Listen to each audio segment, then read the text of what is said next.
अगर आप UPI use करते हैं या फिर ई वॉलेट लाइक गूगल पे, फोन पे, ये सारी जो भी ई वॉलेट हैं ये यूज करते हैं, तो ये वीडियो आपके लिए है।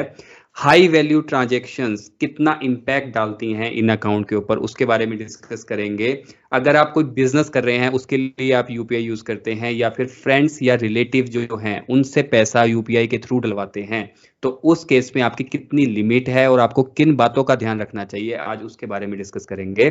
तो आशीष जी, सबसे पहले तो आप ये बताएं कि जो यूपीआई है या फिर मैं ई वॉलेट यूज करता हूँ उसके अंदर हाई वैल्यू ट्रांजैक्शन अगर होती हैं तो उसका क्या इम्पैक्ट आ सकता है। हाई वैल्यू के साथ साथ विनय जी मैं बताना चाहूंगा, डिजिटल वर्ल्ड में आने के बाद यूपीआई का चलन काफी बढ़ा है। काफी लोग रिवॉर्ड पॉइंट के लालच में, कमीशन के लालच में काफी ज्यादा अपनी यूपीआई ट्रांजैक्शंस कर देते हैं। एक लिमिट तो रखी गई है, पर बताना चाहूंगा इनकम टैक्स की नजर आपके हर ट्रांजैक्शंस पे रहती है और आप नॉलेज के अभाव में कुछ गलतियां कर बैठते हैं, जिसकी वजह से आपको इनकम टैक्स या जीएसटी की वजह से परेशानियां झेलना पड़ सकती है। तो आज हम उन सजेशंस की भी बात करेंगे, उन सावधानियों की भी बात करेंगे जिनका यूज करके आप कमीशन भी कमा सकते हैं, अपना बिजनेस भी रन कर सकते हैं, सीएससी ई मित्रा सेंटर भी चला सकते हैं और आपको इनकम टैक्स डिपार्टमेंट की तरफ से कोई परेशानी भी नहीं होगी। कमीशन की बात करें विनय जी, कुछ लोग कैश में ट्रांजैक्शंस करते हैं, कैश अपना ले लेते हैं और दूसरे जगह पर अपने अकाउंट से दूसरे के अकाउंट में पैसा ट्रांसफर कर देते हैं और कैश को डिपॉजिट करते हैं अपने अकाउंट में। कमीशन 1 से 2% के लालच में ऐसा करते हैं और एक हाई वैल्यू ट्रांजैक्शंस होने के बाद आपको अगर कुछ सावधानियों का आप ध्यान नहीं रखते हैं तो बिल्कुल विनय जी आपको उस केस में इनकम टैक्स की तरफ से नोटिस भी आ सकता है, जीएसटी की तरफ से आपको परेशानी हो सकती है और ऑब्लिगेशंस जो रहती हैं आपको पेनल्टी लग सकती है। आपको एक जो आपने टोटल रिसीव किया है मनी, क्योंकि आप जो पैसा भेजते हैं उस पे कोई लिमिट नहीं है, आप कितना भी पैसा किसी को दे सकते हैं, लेकिन जो रिसीव कर रहा है उसको प्रॉब्लम होती है। तो जो पैसा आप रिसीव करते हैं उसके लिए आपकी ऑब्लिगेशंस बन जाती है, आपको उनको बताना होता है अगर इनकम टैक्स की क्यूरी आती है कि ये पैसा आपको क्यों रिसीव हुआ है, किस पर्पस के लिए रिसीव हुआ है, और वो अगर आप नहीं बताते तो आपको हैवी पेनल्टी और जेल का प्रावधान भी रखा गया है विनय जी। तो अब यहाँ पे मैं बात करूंगा कि अगर मैं बिजनेस करता हूँ या फिर स्मॉल बिजनेस है या दुकानदार है, उनको ये यूपीआई, ई वॉलेट या फिर ये सारे यूज करने पड़ते हैं क्योंकि कैश काफी लोगों के पास नहीं होता। तो उस बिल्कुल केस में मुझे किन बातों का ध्यान रखना चाहिए और मेरी ये क्या लिमिट है। बिल्कुल विजय, लिमिट आपको समझनी होगी और कुछ सावधानियों का आप ध्यान रखेंगे तो आपको कोई प्रॉब्लम नहीं होगी। आप आसानी से जो भी क्वेरीज आपको इनकम टैक्स डिपार्टमेंट की तरफ से आती हैं तो उसका आप आंसर कर पाएंगे विदाउट एनी डिफिकल्टी। एक चीज आपको ध्यान रखनी है कि आप जहां तक हो सके बिजनेस ट्रांजेक्शन्स के लिए, या अगर आप सीएससी या ई मित्रा अपना सेंटर चलाते हैं तो उस केस में भी आप बिजनेस ट्रांजेक्शन्स के लिए, आपकी छोटी दुकान भी है तब भी आप अपने बैंक में करंट अकाउंट खुलवाएंगे जो आप यूपीआई के साथ लिंक करेंगे। आप सेविंग अकाउंट के साथ अपना यूपीआई ट्रांजैक्शंस ना करें, क्योंकि जो आपकी हाई वैल्यू ट्रांजैक्शंस की लिमिट है, यूपीआई की कोई अलग से लिमिट नहीं है, बट सेविंग अकाउंट और करंट अकाउंट की आपकी लिमिट रखी गई है। यूपीआई के माध्यम से सेविंग अकाउंट में अगर पूरे साल में विनय जी 10 लाख रुपए अगर आपके अकाउंट में आते हैं तो वो हाई वैल्यू ट्रांजैक्शंस बैंक के द्वारा इनकम टैक्स डिपार्टमेंट को बता देते हैं। और वहीं करंट अकाउंट में लिमिट जो रखी गई है वो 50 लाख की लिमिट रखी गई है।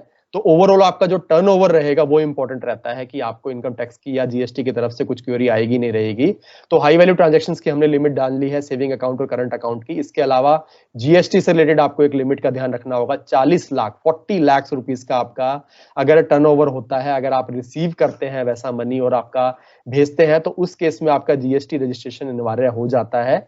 उस केस में आपको जीएसटी की डिपार्टमेंट की तरफ से भी क्वेरी आ सकती है। इनकम टैक्स डिपार्टमेंट आपको ये लिमिट अगर आप क्रॉस करते हैं तो आपको क्वेश्चन आ सकता है कि आपने ये पैसा किससे लिया है। तो आपको जो सावधानी दूसरी रखनी है वो रहेगा KYC from customer.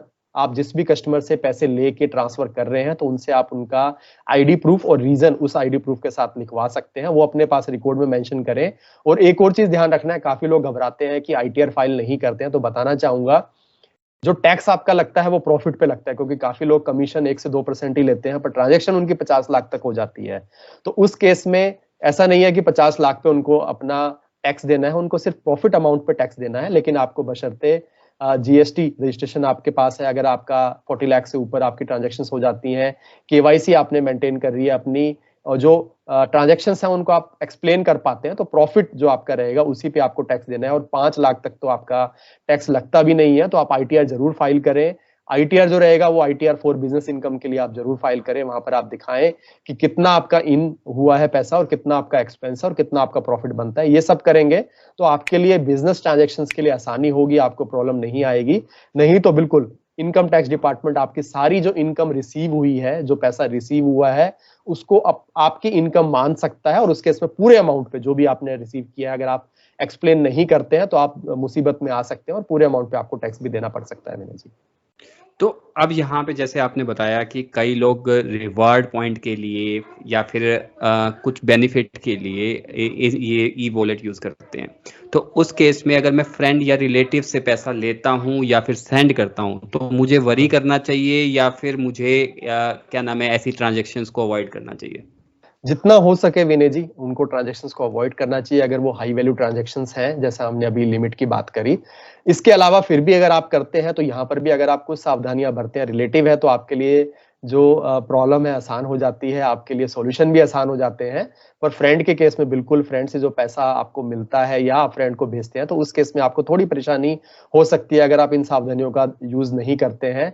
Reward point, cashback, बिल्कुल जो अगर हम रिवॉर्ड पॉइंट और कैशबैक की बात करें वो सेक्शन 56(2) के अंतर्गत आता है, जो अप टू 50,000 आपका टैक्स फ्री रहता है। इससे ऊपर अगर आपका कैशबैक या रिवॉर्ड आपको मिल रहे हैं, रिवॉर्ड पॉइंट्स, जो अगर आप रिवॉर्ड पॉइंट को मनी के रूप में बाद में यूज करते हैं, तो 50,000 से ज्यादा होने के केस में बिल्कुल आपको इनकम टैक्स में आपके दिखाना चाहिए आपको, और उस पर आपको बिल्कुल इनकम टैक्स देना चाहिए अगर आप इनकम टैक्स लैब में आते हैं।